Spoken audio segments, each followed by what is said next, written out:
Olá, seja muito bem-vindo ao Diretamente ao Direito. E hoje, Direito Empresarial.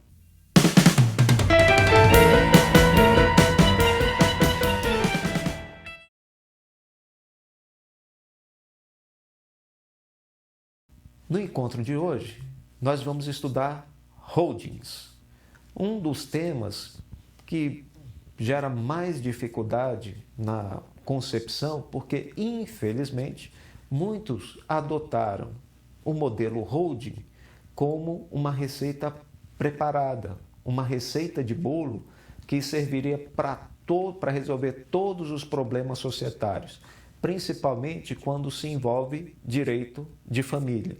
No entanto, o que a gente percebe na prática é que muitas vezes o modelo é inadequado, porque gera onerosidade para quem o adota e muitas vezes não vai resolver o problema que motivou a criação desse tipo societário. Para verificarmos de onde surgem essas dúvidas relacionadas e esses problemas ligados às holdings, é necessário compreender para que elas servem. Então, as holdings, elas foram criadas para controlar outras empresas, porque empresa é efetivamente atividade econômica. Então, principalmente naqueles grupos em que há uma diversificação nas atividades econômicas, a presença de uma holding, para controlar, direcionar os recursos, tentar diminuir os custos, ela se torna relevante. E a partir desse exercício da atividade, as holdings acumulam patrimônio. Geralmente o patrimônio da holding é representado por participação societária. São as ações que ela possui nas outras empresas ou as cotas sociais. Só que, com o passar do tempo, o patrimônio não se resume a essa participação societária. As holdings podem acumular bens físicos, prédios, imóveis, terrenos, e também podem ter direitos relacionados a marcas, patentes, royalties e assim por diante.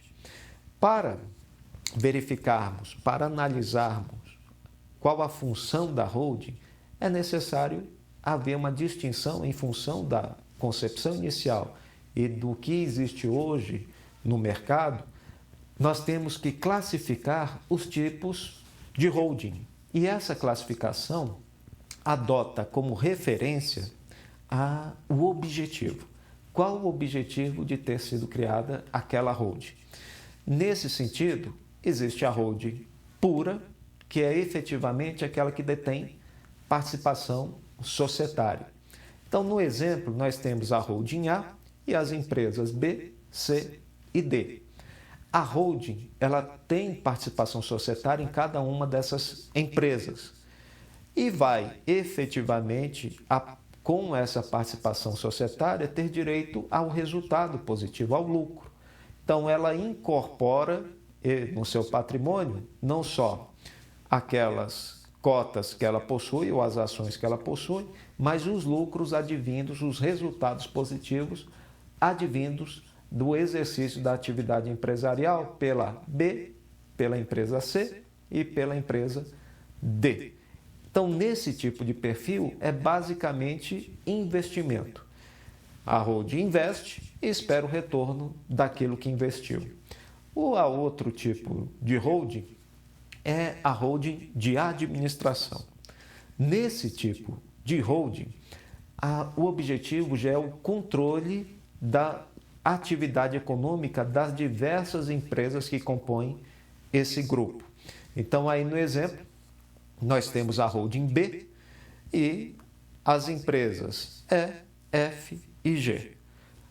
Quem exerce atividade operacional, quem contrata com fornecedor, com cliente, são as empresas. A holding, ela tem a participação societária, mas o objetivo dessa participação não é simplesmente receber o investimento, receber o lucro decorrente daquele investimento. O objetivo aqui é, com essa participação, controlar, tomar as decisões das empresas que compõem o grupo. Então, direcionar a atividade de cada uma delas. É administrar o grupo inteiro. Daí que vem a classificação como holding de administração, que é um tipo comum, principalmente nos grandes grupos. Evoluiu-se, então, não só para a holding pura, concepção inicial, a holding de administração, mas também a holding mista. Na holding mista, além da participação que ela tem, dos investimentos que ela possui em outras empresas, ela também exerce atividade operacional. Então, ela contrata com fornecedores, ela contrata empregados, ela tem relação com a clientela. Então, ela não é puramente investidora. Ela passa também a exercer a atividade empresarial de forma direta. Essa é a chamada holding mista. Qual o problema que pode ocorrer quando se adota um modelo desse?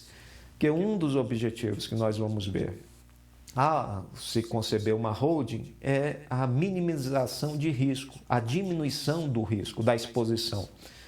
Quem exerce atividade não vai ser a holding. Quem exerce atividade são sempre as empresas em que ela participa. Agora, quando a holding passa a exercer a atividade empresarial, ela passa a assumir riscos. Demanda trabalhista, contratos violados com fornecedores, desrespeito às relações de consumo. Então, com isso, pode ser contaminado o patrimônio daquela holding, em função do exercício da atividade operacional, que, consequentemente, gera exposição. Além desse tipo societário, dessa classificação de holding mista, existe também a holding patrimonial. Aí, nesse tipo, o perfil, o objetivo, já é efetivamente ampliar o patrimônio da entidade. Então, ela possui investimentos em outras empresas. Esses investimentos vão gerar lucro. Logicamente, o lucro que a holding obtém, ela pode passar para os seus sócios, né?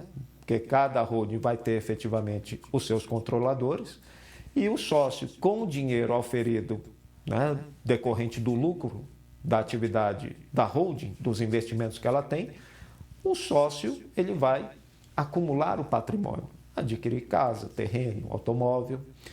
Só que nesse tipo societário de holding efetivamente patrimonial, o objetivo dela não é simplesmente o investimento com a finalidade de obter o lucro, mas sim, com o lucro auferido, incrementar o patrimônio da holding. Então, esse lucro, ao invés de ser distribuído ao sócio, a própria holding adquire patrimônio de forma direta. Imóveis, terrenos, apartamentos. Uma das vantagens desse tipo organizacional é que a tributação de rendimentos de aluguel na pessoa física do sócio, ela é mais onerosa do que na pessoa jurídica da empresa. Por isso que é bastante comum a holding com a concepção com o objetivo patrimonial. Um dos objetivos, principalmente relacionados a patrimônio, acúmulo de patrimônio por meio de holding, é redução de encargos. Então, a tributação sobre aluguéis de imóveis próprios da holding tem um tratamento tributário diferenciado quando comparado à tributação sobre os aluguéis auferidos pelas pessoas físicas, conforme previsto na legislação brasileira.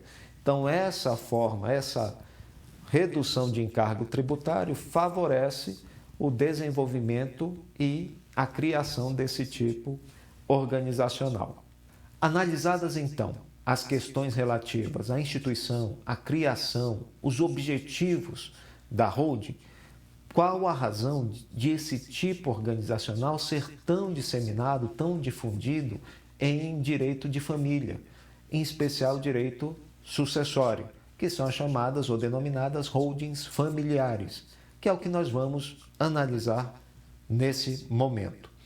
Então, as holdings, esse tipo de estrutura, ele foi concebido para tentar minimizar problemas relativos à antecipação sucessória.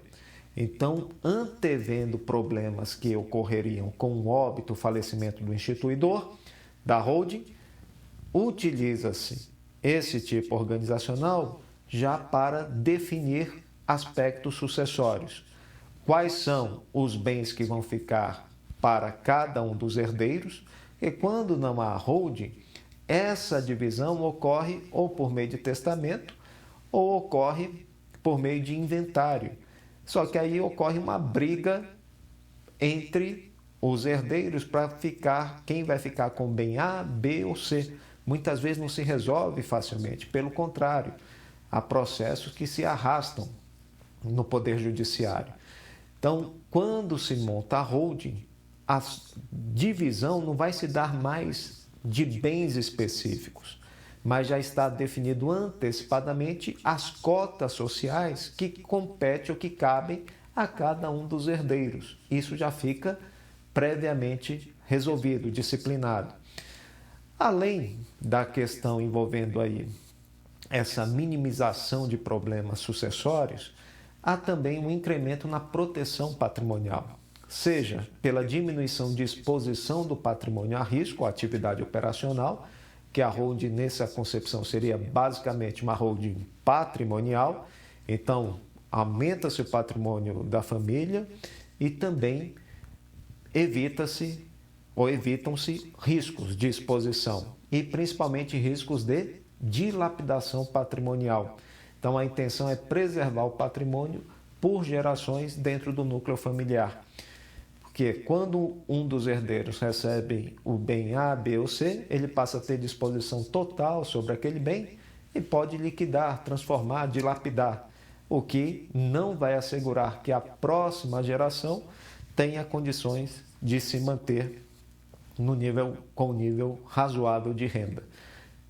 Nesse sentido, a holding, ela protege, ela preserva esse patrimônio, porque a decisão de venda do bem específico A, B ou C já não é de um único herdeiro, passa a ser uma decisão societária. Então, todos têm que comungar, ou pelo menos a maioria, conforme estabelecido no contrato social. Outra questão relativa ao direito de família é que muitas vezes, no direito familiar, as questões passam a ser resolvidas com aspectos íntimos, aspectos pessoais, que muitas vezes comprometem a decisão objetiva, a decisão razoável, aquilo que seria melhor para o empreendimento. Então, afasta-se o direito de família e você passa a resolver as questões com o direito empresarial. Isso torna mais objetiva a decisão e sempre visando o interesse empresarial. Por fim, já se resolve, principalmente na questão envolvendo o holding familiar, um dos aspectos que gera mais problema na continuidade do empreendimento pela geração seguinte. Muitas vezes o empreendimento foi de sucesso quando criado, quando dirigido pelo instituidor, pelo empreendedor. Com o falecimento dele, além da briga pelo patrimônio, a discussão que pode ser envolvida, trava-se também uma discussão pela gerência, pela administração da atividade empresarial. Porque em uma família, nem todos os filhos, nem todos os herdeiros, eles têm um perfil empreendedor. Muitas vezes é um ou outro que tem esse perfil. Mas no momento em que se deixa aberta a sucessão, em que não se resolve previamente quem vai gerir o empreendimento, passa a ser mais um motivo de entrave, mais um motivo de litígio, o que pode comprometer a regular continuidade da sociedade. E muitas vezes ela tem que ser dissolvida, justamente pela ausência não de quem vai ficar com a cota A, B ou C, mas quem vai dirigir, quem vai ser o administrador da atividade. E no caso de uma holding, você já pode resolver isso previamente, disciplinar não só as cotas sociais que vai caber a cada um dos herdeiros, como também quem vai gerenciar aquele empreendimento. Ainda relativo às holdings familiares, além dos objetivos que vimos, também entra como questões importantes que motivam a instituição de uma holding familiar, a relativa à divisão antecipada do patrimônio, já se resolve essa questão e aí não se deixa para um testamento, ou quando o instituidor falece sem testamento, a briga patrimonial, como já mencionamos, ela se torna muitas vezes intensa e prejudica a todos. Também há uma minimização da tributação sobre a transmissão, porque o que nós estamos percebendo é um avanço da carga tributária sobre transmissão de bens, em especial causa-mortes ou doação, que é o ITCD. Então, hoje, no Brasil, a alíquota máxima é de 8%, mas há um movimento para aumento desse encargo tributário. No momento em que se faz o planejamento sucessório por meio de holding, já se evita a futura ou o futuro encargo tributário, mesmo porque é imprevisível. E ao definir hoje essa divisão, já se sabem as regras que vão ser efetivamente aplicadas, porque posteriormente não se vai haver uma nova transmissão, ela já foi resolvida agora. Logicamente, com essa transmissão incide o ITCD, mas o ITCD é com a alíquota vigente na data do fato gerador. Divisão antecipada de patrimônio, minimização de tributação. Há também a diminuição dos custos do processo de inventário, de se inventariar. A redução dos custos com o profissional do direito ligado àquela discussão específica, porque a questão patrimonial já teria sido previamente resolvida, já esvaziou o patrimônio que vai ser objeto de inventário e, consequentemente, vai ser um processo bem mais célere. E a questão que também já comentamos, que é a indicação dos administradores da sociedade sem atritos. Já fica previamente estabelecida a intenção do instituidor do empreendimento. Então, ainda em vida, ele resolve quem vai ser o seu sucessor natural e define isso por meio de regra de direito empresarial, que de outra forma não seria possível. Porque se não tivesse isso previamente estabelecido, cada herdeiro teria o mesmo poder de voto, conforme as cotas sociais que ele herdasse, e tendo o mesmo direito de voto, muitas vezes há uma briga, uma disputa para saber quem vai gerir aquela atividade. E na holding isso já seria previamente estabelecido. O modelo holding não apresenta apenas vantagens, não é um mar de rosas. Há também desvantagens que ele apresenta. Talvez o mais evidente seja a perda da flexibilidade em relação ao testamento. Porque, no caso de testamento, o instituidor ele pode estabelecer as regras que ele entende mais justa e atender o seu objetivo hoje, mas podem surgir, por exemplo, herdeiros, novos herdeiros, ou pode ocorrer o arrependimento. Ele pode se arrepender do que ele escreveu em testamento e nada impede que ele faça um novo testamento e revoga ou o testamento primitivo perde os efeitos. Na holding, isso não é possível. Quando se estabelece o modelo holding, já está feito, porque ele já vai ter definido em vida quais serão as cotas de cada herdeiro, mas não é simplesmente a definição da cota. Já vai ocorrer essa transmissão. Então, transmitem-se as cotas aos herdeiros e, a partir dali, caso ocorra um arrependimento, não há como voltar. Já foi realizado. Então, esse é o principal entrave ou desvantagem no modelo holding. Quem institui, quem utiliza, tem que estar bem definido. E muitas vezes se combina, para minimizar isso, se combina um modelo de holding com a reserva de usufruto das cotas sociais. Isso tem que ser bem analisado pelo profissional do direito no caso concreto. Outra desvantagem do modelo de holding em direito familiar é o custo inicial da operação. Porque ao se montar essa estrutura, né, ou se estabelecer a holding, logicamente haverá transmissão de patrimônio para essa entidade, ou haverá a transmissão de cotas para os herdeiros, e aí nesse momento já ocorrem os fatos geradores, dependendo do caso, o ITCD, e dependendo do caso, ITBI, que é o Imposto de Transmissão Municipal, além dos encargos, logicamente, relativos ao custo de montagem da estrutura. Isso tem que ser desembolsado já em vida, já neste momento, pelo instituidor do modelo holding. Então, deve ser analisado para não ser surpreendido com uma conta. Então, tudo tem que ser avaliado num planejamento mais amplo, sempre recomendado. Vistas, então, as vantagens da holding e, logicamente, as desvantagens do modelo, cabe ao profissional ficar bastante atento em função dos objetivos de se criar uma holding, principalmente aqueles 4 que nós mencionamos, os 4 tipos de holding, é a holding pura, holding de administração, a holding mista e a holding patrimonial. Há situações que o modelo holding não se recomenda, porque vai gerar encargo, vai gerar custo, e em alguns casos totalmente desnecessário. Então cabe sempre uma avaliação prévia. Obrigado pela atenção dispensada hoje a esse nosso vídeo. Espero que tenham gostado, curtiram, dê um like.